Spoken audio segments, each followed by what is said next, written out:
You know, I think that the presence of a bank in a place that might not normally be a market that would attract major national interests is absolutely huge.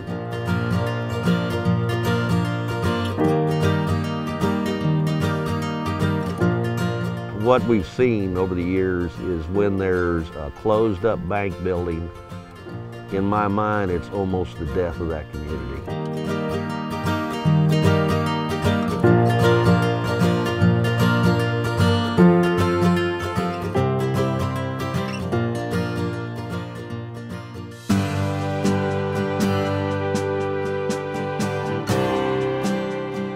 Every day, we see the heart of America in our schools, our businesses, and all walks of life throughout our country.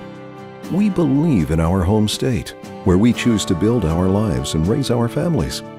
But today, that way of life is threatened. The regulations put in place to protect us from a financial crisis are the very regulations that threaten our livelihood. It's people like Bob, who started with nothing but a dream, a strong work ethic, and a healthy dose of grit. All he needed was a community banker who believed in him. My name's Bob Sellenrick, and we've got a company called Sellenrick Construction. My wife and I started it in '79, and we put in a tremendous amount of telecommunication. Now it's all fiber cable. We'll build probably 1,000 to 1,500 miles of line this year. The first loan that I went in business, I borrowed $10,000 to start my company. $10,000. So I wasn't worth very much money. I just had a dream. And so I had people that supported me and trusted me enough to loan me $10,000 to start my company. We're currently working 110 people.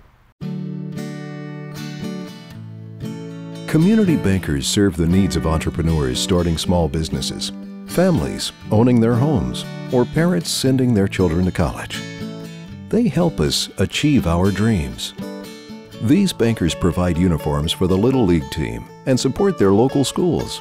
In towns across America, bankers volunteer countless hours for civic and community organizations, giving of their time and talent to benefit worthy causes.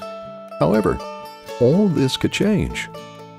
Excessive regulations have crippled banks' abilities to support economic growth in their communities.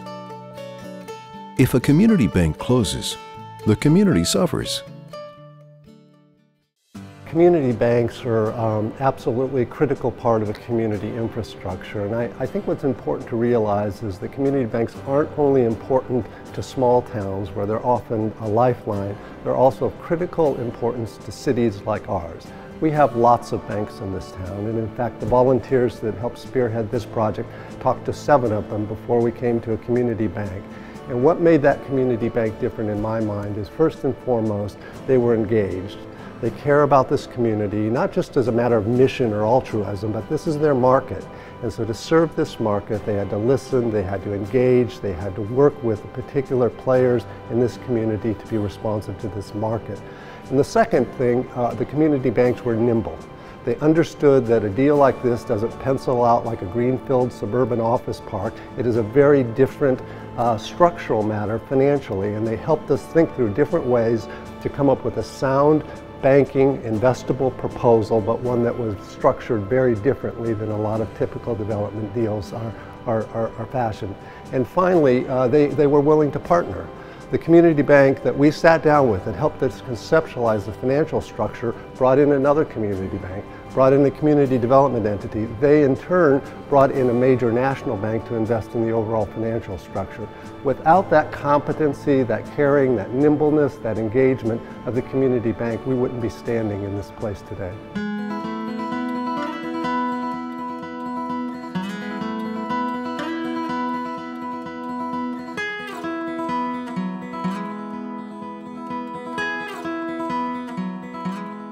LAMP stands for Linwood Area Ministry Place, and this was an effort prompted by the Presbyterian churches in Greater Kansas City to restore a landmark church in the inner city and return it to helpful community use. We hope that this project, this investment, will be a catalyst for helping to rebuild this community.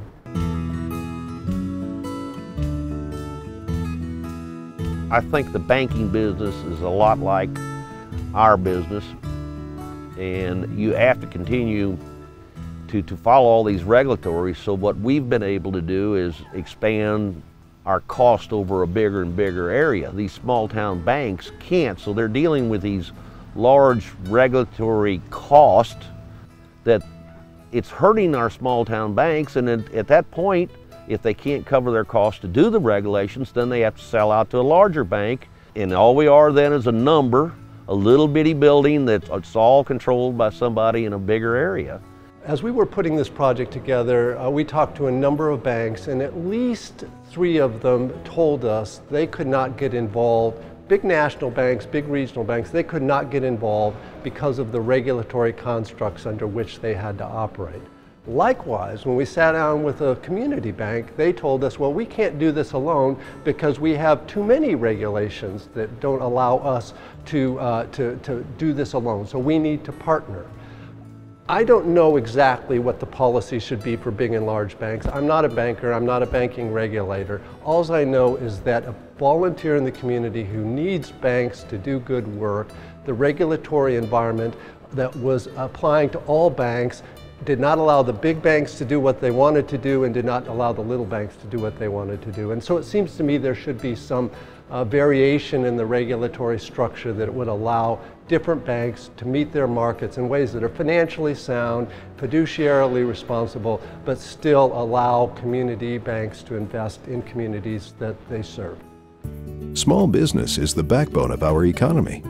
Our communities and small business cannot survive the loss of our community banks.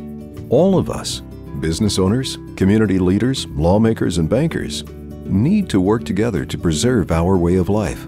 Together, we can ensure the American dream lives on. The time to start is now. Our future depends on it.